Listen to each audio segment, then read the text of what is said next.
सिंधु नदी समझौता स्थगित करने का भारत का जो फैसला है वो पाकिस्तान को कई तरह से प्रभावित कर सकता है। कैसे, ये समझने के लिए हमें सबसे पहले ये देखना होगा कि सिंधु नदी सिस्टम जो है उसके तहत कैसे 6 बड़ी नदियां भारत से होकर पाकिस्तान में पहुंचती हैं। उसके लिए हम आपको एक नक्शा दिखा रहे हैं जिसमें 6 नदियां दिख रही हैं। नीले रंग से जो सभी नदियां आप देख रहे हैं ये हैं सिंधु, झेलम, चिनाब, जिन्हें सिंधु नदी सिस्टम के तहत हम पश्चिमी नदियां कहते हैं। और 1960 का जो सिंधु नदी समझौता था उसके तहत पाकिस्तान को ऊपर की इन तीनों नदियों पर असीमित अधिकार दिए गए थे। भारत का इन नदियों पर सीमित अधिकार है। इन नदियों पर कौन से बड़े बांध भारत में हैं जिन पर पाकिस्तान को लगातार ऐतराज़ रहा है और वो कैसे पाकिस्तान में पानी की सप्लाई प्रभावित कर सकते हैं, ये समझेंगे आगे। सिंधु नदी प्रणाली के तहत पहले 3 पूर्वी नदियां जिन पर भारत को पूरा अधिकार है उनको जान लेते हैं। ये हैं सतलुज, रावी और व्यास। जो नीचे की 3 नदियां आप देख रहे हैं इनको पूर्वी नदियां कहते हैं। ये भारत के हिस्से में आई हैं। पूरा हक है भारत को इन नदियों के पानी को इस्तेमाल करने का और इस पर कई बड़े बांध भारत ने बनाए हैं, जैसे भाखड़ा नांगल बांध हम जानते हैं। इनका पानी भी अंत में पाकिस्तान में ही बहता है। आगे बढ़ने से पहले हम ये समझ लेते हैं कि ये नदियां पाकिस्तान के लिए अहम क्यों हैं, क्यों ये पूरा का पूरा हंगामा बरपा हुआ है। सिंधु नदी समझौते के तहत सभी 6 नदियों का 80% पानी पाकिस्तान को मिलता है और भारत 20% का ही इस्तेमाल कर पाता है। दरअसल सिंधु नदी घाटी का जो पूरा सिस्टम है पाकिस्तान की जीडीपी में करीब 25% योगदान करता है, क्योंकि उसका 80% पानी जो है वो पाकिस्तान इस्तेमाल करता है। पाकिस्तान की जीडीपी में सिर्फ खेती की बात करें तो उसका योगदान करीब 23% है जो इन नदियों पर आश्रित है। और पाकिस्तान की ग्रामीण आबादी का करीब 68% खेती पर आश्रित है। तो अगर इन नदियों पर कोई भी असर होगा तो इन सब पर वो असर पड़ेगा, खेती और ग्रामीणों सब पर।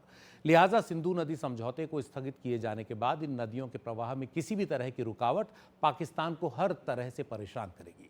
पाकिस्तान में कृषि का सबसे बड़ा हिस्सा, खासतौर पर पंजाब और सिंध की लगभग पूरी खेती सिंधु नदी के इस सिस्टम पर आधारित है। इन नदियों पर सिंचाई से लेकर पीने के पानी तक पाकिस्तान इन नदियों पर आश्रित है। पाकिस्तान के जो बड़े बांध हैं, तरबेला, मंगला, ये बड़े हाइड्रो पावर प्रोजेक्ट्स हैं, ये इन्हीं नदियों के भरोसे हैं। अगर यहाँ से पानी वहाँ नहीं पहुँचेगा तो उनमें बिजली उत्पादन नहीं हो पाएगा, सिंचाई के लिए भंडारण नहीं हो पाएगा। पानी कम होने का असर इन बांधों में बिजली उत्पादन पर पड़ सकता है काफ़ी बड़े पैमाने पर, और इसका सीधा असर पाकिस्तान के घरों और उद्योगों में बिजली की सप्लाई पर पड़ेगा, यानी कि वहाँ की जनजीवन पर इसका असर पड़ना तय है।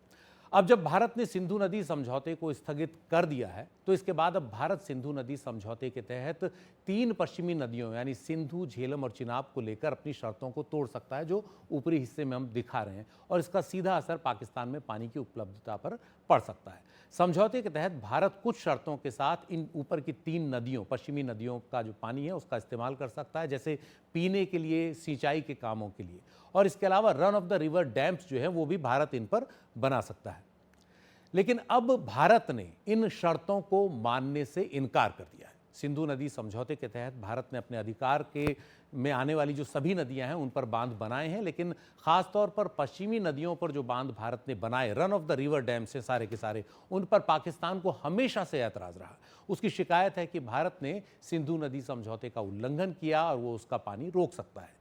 जिन बांधों को लेकर पाकिस्तान को सबसे ज़्यादा शिकायत रही है, आशंका रही है कि वो उसकी पानी की उपलब्धता पर असर डाल सकते हैं, उनके बारे में बात कर लेते हैं। और सबसे ज़्यादा जिन बांधों पर पाकिस्तान को ऐतराज़ है वो चिनाब और झेलम नदी पर है। सबसे पहले बात करते हैं जम्मू कश्मीर में चिनाब नदी पर बने बगलिहार बांध की।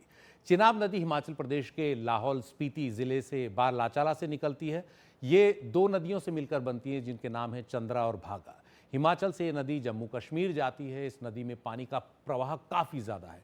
इसी नदी पर जम्मू कश्मीर के रामबन में बगलिहार बांध प्रोजेक्ट बना है, जिस पर पाकिस्तान को शुरू से ऐतराज़ रहा है। भारत पश्चिमी नदियों में से एक चिनाब पर सिर्फ run of the river project बना सकता है और बिजली उत्पादन के लिए जितना ज़रूरी हो उतना पानी रोक सकता है सिंधु समझौते के तहत, और भारत ने इसी हक का इस्तेमाल किया है। लेकिन पाकिस्तान को इस बांध के डिज़ाइन और भंडारण की क्षमता पर ऐतराज़ रहा है। इस मामले में एक न्यूट्रल एक्सपर्ट ने डैम की ऊंचाई सिर्फ 1.5 मीटर कम की और बाकी पूरा फैसला भारत के पक्ष में सुनाया। पाकिस्तान को इससे भी शिकायत रही।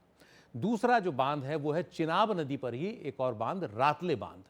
हिमाचल से निकली इस चिनाब नदी पर जम्मू कश्मीर के किश्तवाड़ में ये पनबिजली परियोजना बन रही है। 850 मेगावाट की रातले बांध परियोजना बनाने का लक्ष्य है। पाकिस्तान को इस बांध के निर्माण और डिज़ाइन पर ऐतराज़ है। यही तर्क है कि इससे पाकिस्तान में चिनाब नदी के पानी के बहाव पर असर पड़ेगा। ये प्रोजेक्ट 2026 तक पूरा होने के आसार हैं। काफ़ी काम इस पर हो चुका है। जम्मू कश्मीर के रियासी ज़िले में चिनाब नदी पर ही तीसरा जो डैम है वो है सलाल डैम प्रोजेक्ट। पाकिस्तान ने सलाल बांध के डिज़ाइन और क्षमता पर भी ऐतराज़ किया। 1978 में पाकिस्तान की कुछ शंकाओं का समाधान करते हुए बांध के डिज़ाइन में कुछ बदलाव किए गए।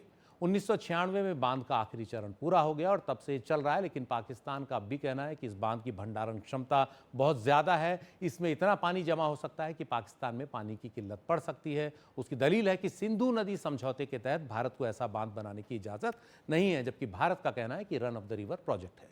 जम्मू कश्मीर के बारामूला में चिनाब नदी पर एक और बांध है जो उड़ी में बन रहा है। नियंत्रण रेखा के बिल्कुल पास है। 480 मेगावाट का ये जो प्रोजेक्ट है 1997 से काम कर रहा है और पाकिस्तान ने इस बांध के निर्माण का भी यही विरोध किया कि सिंधु नदी समझौते का उल्लंघन है। इसके अलावा जम्मू कश्मीर के बांदीपुरा में झेलम नदी पर किशनगंगा डैम प्रोजेक्ट बन रहा है। झेलम नदी जम्मू कश्मीर के अनंतनाग ज़िले में पीर पंजाल की पहाड़ियों से निकलती है, जो उसका उद्गम स्थल है, और वेरीनाग स्रोत से निकलती है। इस स्रोत में आसपास की पहाड़ियों के ग्लेशियरों से पिघला हुआ पानी आता है। इसी नदी पर जम्मू कश्मीर के बांदीपुरा में 330 मेगावाट का किशनगंगा हाइड्रो इलेक्ट्रिक प्रोजेक्ट बना है। पाकिस्तान को इस प्रोजेक्ट के भी निर्माण और डिज़ाइन से ऐतराज़ रहा है और फिर वही उसकी दलील कि इससे पानी के बहाव पर असर पड़ सकता है। अगर सबसे प्रमुख नदी जिसके नाम पर पूरे वैली सिस्टम का नाम है, रिवर सिस्टम का नाम है सिंधु, उसकी बात करें तो उस पर भी कुछ बांध हैं, लेकिन बहुत बड़े नहीं हैं। एक बांध जिस पर पाकिस्तान ने ऐतराज़ जताया वो लद्दाख के लेह में है। इसका नाम है नीमू बाजगो बांध। सिंधु नदी आपको बता दें चीन के कब्जे वाले तिब्बत में कैलाश पर्वत रेंज के करीब एक ग्लेशियर से निकलती है, कैलाश मानसरोवर के पास से, और उत्तर पश्चिम की ओर ऊपर की तरफ बहते हुए भारत में लद्दाख में प्रवेश करती है और फिर लद्दाख से ये नदी जो है कश्मीर होते हुए पाकिस्तान में पहुंचती है। सिंधु नदी पर बहुत ज़्यादा बांध नहीं है। नीमू बाजगो बांध एक है जो 45 मेगावाट का है, छोटी रन ऑफ द रिवर परियोजना है, लेकिन पाकिस्तान को इससे भी ऐतराज़ रहा है। जिन नदियों पर हमने बात अभी तक की है वो सिंधु नदी प्रणाली की पश्चिमी नदियां हैं, ऊपर की 3 नदियां हैं जिन पर भारत को सीमित अधिकार थे और भारत ने उनका ही इस्तेमाल किया। जिन पूर्वी नदियों पर भारत को असीमित अधिकार दिए गए वो हैं सतलुज, रावी और व्यास, जिनकी जो नीचे की 3 नदियां हैं, पूर्वी नदियां जिनको कहते हैं। इनमें रावी नदी पर बना जो शाहपुर कांडी बांध है वो भी पाकिस्तान की आंखों का कांटा रहा है। शाहपुर कांडी बांध पंजाब के पठानकोट में है। रावी नदी जो है वो बता दें हिमाचल प्रदेश के कांगड़ा ज़िले से निकलती है और हिमाचल के बाद ये नदी पंजाब से होते हुए पाकिस्तान चली जाती है। शाहपुर कांडी बांध के जरिए रावी का पानी रोककर उसका इस्तेमाल जम्मू कश्मीर के कठुआ और सांबा ज़िलों में सिंचाई के लिए किया जा रहा है। इसके अलावा इस बांध का पानी पंजाब और राजस्थान में भी सिंचाई के काम आता है।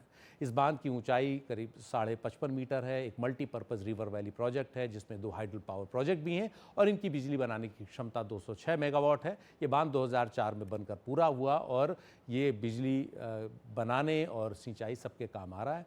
पहले इसका सारा पानी बहकर पाकिस्तान चला जाता था। अब सवाल ये है कि भारत कितना पानी रोक सकता है, हर आदमी ये पूछ रहा है। तो तथ्य ये है कि भारत कुछ पानी तो रोक सकता है, लेकिन पूरा पानी रोकने या उसके भंडारण की क्षमता अभी भारत के पास नहीं है, या भारत ने सिंधु नदी समझौते का जो है पालन करते हुए वो नहीं बनाई। भारत ये कर सकता है कि पानी से जुड़ा जो डेटा है उसको शेयर करना बंद कर सकता है, जो भारत ने कहा कि वो करेगा। सिंधु नदी समझौते की एक शर्त थी कि भारत डेटा शेयर करेगा, तो इससे पाकिस्तान को ये पता नहीं लग पाएगा कि ऊपर नदियों में कितना पानी है, कितना डिस्चार्ज है, और वो आगे की योजनाएं उस हिसाब से नहीं बना पाएगा। हालांकि अब सैटेलाइट टेक्नोलॉजी से कुछ हद तक इसका पता किया जा सकता है। तो दूसरी जो बात है वो ये है कि भारत अपनी मर्जी से पानी रोक या छोड़ सकता है जितना भी संभव हो सके।